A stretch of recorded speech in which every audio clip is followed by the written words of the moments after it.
And all this craziness, you have White House press secretary here going up against the gladiator, Peter Doocy, on the Inflation Reduction Act, and just right out of the gates, lying about the whole thing. And we're about to expose it along with Peter Doocy. Let's go ahead and roll it. Thanks, Karine. Is President Biden thinking about pulling his support for the Inflation Reduction Act? No. Because he promised it wasn't going to raise taxes on anybody making less than $400,000 a year, but the Joint Committee on Taxation says that is not true. Well, that is incorrect. Oh, well, Peter, that's incorrect. And I'm about to give you the facts, which obviously she isn't. We're going to come back to this clip, I promise, but I want to talk about that because she's lying once again on the podium. So President Joe Biden claimed over the weekend that the so-called Inflation Reduction Act of 2022 would not raise taxes on those making less than $400,000 per year. But a nonpartisan organization that crunched the numbers says it will. Quote, the Inflation Reduction Act of 2022 will lower healthcare costs for millions of Americans, Biden claimed in a tweet Sunday afternoon, and for the first time in a long time, make the largest corporations pay their fair share without any new taxes on people making under $400,000 a year. Uh-oh, though, as you can imagine, it's not true. Republicans on the Senate Finance Committee released data Saturday from the nonpartisan Joint Committee on Taxation showed that taxes will increase in calendar year 2023 for everyone under the plan, except for those making between $10,000 and $30,000. Meaning, if you're one of those that's making under $10,000, you will see 0.3% increase in your federal taxes. Those making between $30,000 and $75,000 will see a 0.1% increase. Those making between $75,000 and $100,000 is a 0.2% increase. Those making between $100,000 and $500,000, 0.3% increase. And those making between $500,000 to $1 million is 0.5. And those are making over $1 million, it's 0.6. So are these drastically big numbers? No.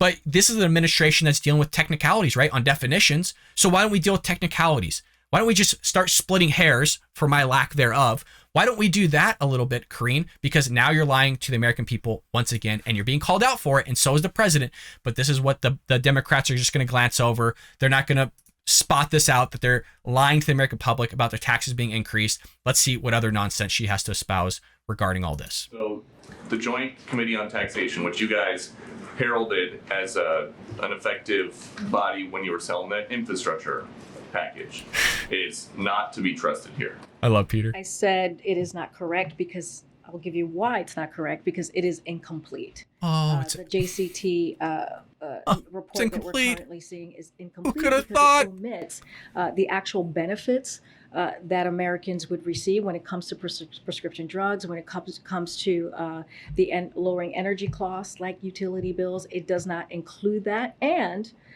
we have some experts, don't have to trust me. We have experts that say, don't worry, Karine. We're not trusting you. Hey, you don't have to trust me. We don't. Trust me. We just heard what you had to say. I'm almost crying. I'm sorry, folks. You don't have to trust me. Look, she redefined what a recession was. There's no way in hell we're going to trust anything that's coming out of your mouth. And quite frankly, you're picking and choosing the people that you want to highlight here, while you have a nonpartisan group coming out and saying, hey, look, the numbers, this is what they show, this is what they are. But hey, don't worry, folks. It's all incomplete.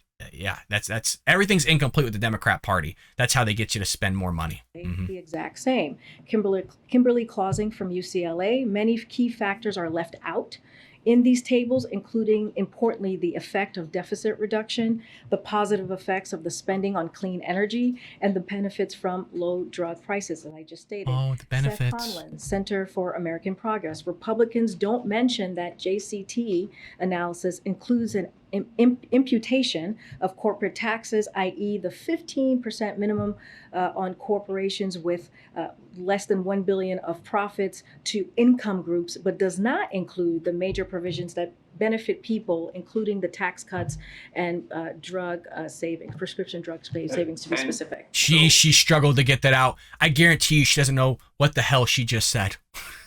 I think a lot of people don't know what the hell she just said. For some reason, she's bringing up corporations, which the conversation wasn't about corporations, about individuals, of which Joe Biden said anybody making under $400,000 wouldn't see a federal increase in their taxes. Turns out there is. It's not a drastic one. And the only reason I'm highlighting this, and so is Peter, is because she's the one that wants to deal with technicalities. Well, that's not the definition. That's not exactly what it says verbatim. So now that we're dealing with verbatim and technicality on things, why don't we go ahead and deal with that kind of political warfare? Because this is what happens when now we can split hairs on 0.1%, 0.3%, 0.6%, whatever it is. That's what's happening in the American public, and now they're lying about it. Penn Wharton, where the president used to, University of Pennsylvania used to be a professor there. The Penn Wharton budget model says this Inflation Reduction Act is actually going to increase inflation in 2024. Does the president worry about that? So we agree with Senator Manchin. You heard him a couple of times yesterday, and disagree with Penn Wharton as do a number of qualified experts, which I'm happy to read out. But I do want to say that it is Watch how she spin this. That congressional Republicans are complaining or have a false outrage on this Inflation Reduction Act that is actually going to do something and help the American people lower cost when they have offered really nothing to do that. What they have offered is to increase taxes on Americans making less than $100,000 a year. And what they have introduced is actually sunsetting Medicare and sunsetting also Social Security after 5 years. And that's how they want to deal with how to help the American people. We are talking about doing the absolute complete opposite. And just no, you're not. No, you're not. Democrats have been engaged with these conversations that Republicans are having as well.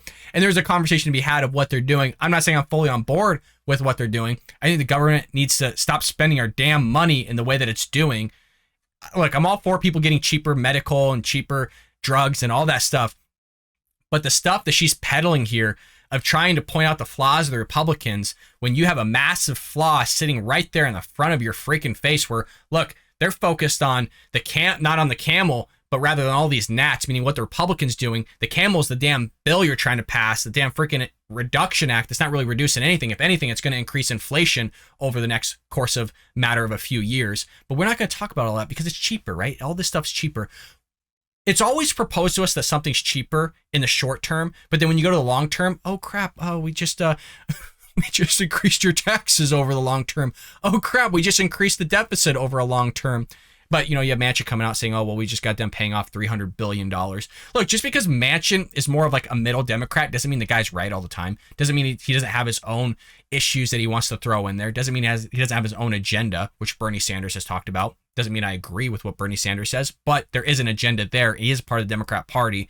So it's not like just because you use him as an example doesn't mean that we're all on board with whatever Manchin does, that he's a freaking Republican. No. But this is stuff she's going to push. She's going to try to peddle all these things that Republicans are doing. Not saying we all agree with what they're doing, but this is how she gets and dodges around the main question that Peter Doocy brought to her. Never really answered it. Never really acknowledged it. Just pretended like, oh, well, we don't agree with those experts, but let me choose the experts that agree with us. The same type of experts that come on the stage the other week.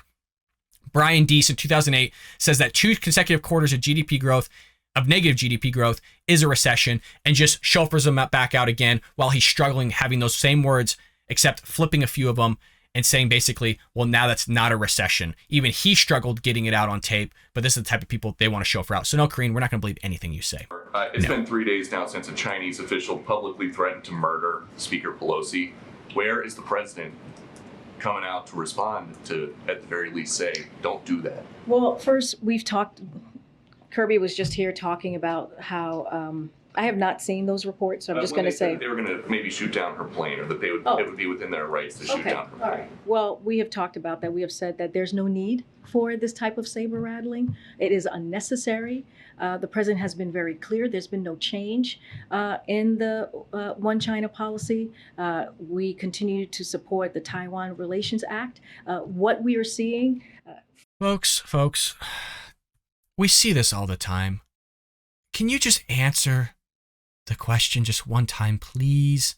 It's not even a gotcha question from Peter Doocy. It's not even a question of like, I'm attacking you right now or I'm spotting out your hypocrisy.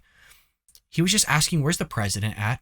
Can we get the president on a podium acknowledging what they said and saying how it's bad and actually acting like you're putting America first rather than the Chinese government or some other entity out there? Can you just, is everybody with me on this? I mean, how many times have we done an episode where she just can't answer a damn question? She did one earlier. The first question Peter Doocy asked, she gave an answer of no. Great, cool, awesome, let's move on here.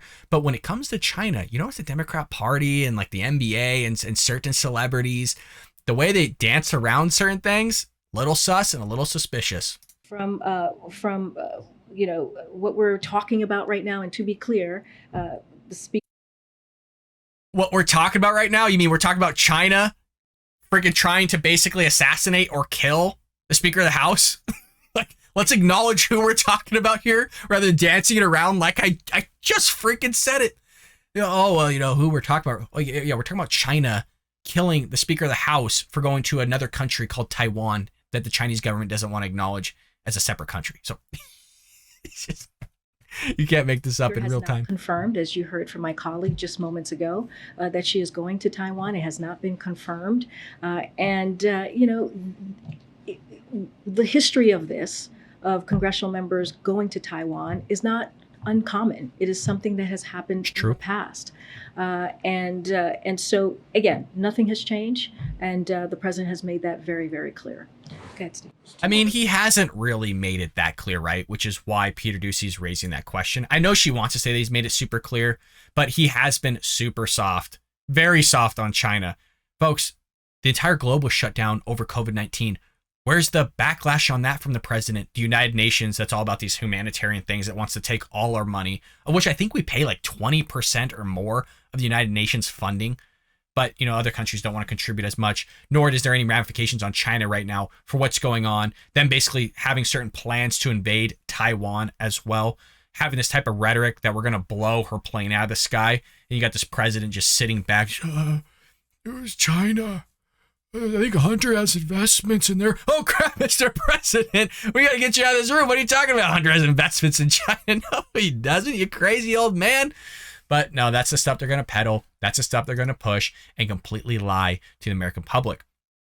A little bit more on the whole idea of the Reduction Act here. It says here from Senator John Karine, a Republican of Texas, responded to Biden's tweet by writing that the plan would subsidize the rich at the expense of the poor. Quote, it will subsidize the wealthy at the expense of working class families, raise taxes on workers making as little as $10,000 a year, and unleash an army of IRS agents on taxpayers. Oh, and it won't reduce inflation anytime soon. A study from Penn Wharton researchers found that Inflation Reduction Act of 2022 would actually very slightly increase inflation until 2024 and decrease inflation thereafter. These point estimates are statistically indistinguishable from zero. Basically, what they're showing is an increase in GDP of 0.2% by 2050, and how basically the project would have no impact on GDP by 2031. And the statistics, the numbers are so small. That's why they're saying in terms of that realm that they're virtually zero. So it doesn't really do much, to be honest, and it doesn't really help much, to be honest, either. It's just another mechanism of government spending that they're trying to do right now. And in my opinion, I do think it would lead to inflation because you're spending that money. I don't think you're going to see that in return with the direction of inflation, with the direction of the economy going, and where our deficit is currently at in modern times. So things are only going to get worse by 2050. We'll see. They always point to the short term and not necessarily the long terms. And studies here are pointing it's going to increase inflation slightly in the long term. I hope you enjoyed that clip from the Bald Brad Show. If you did, make sure to hit that subscribe button so you can stay up to date on all our future content.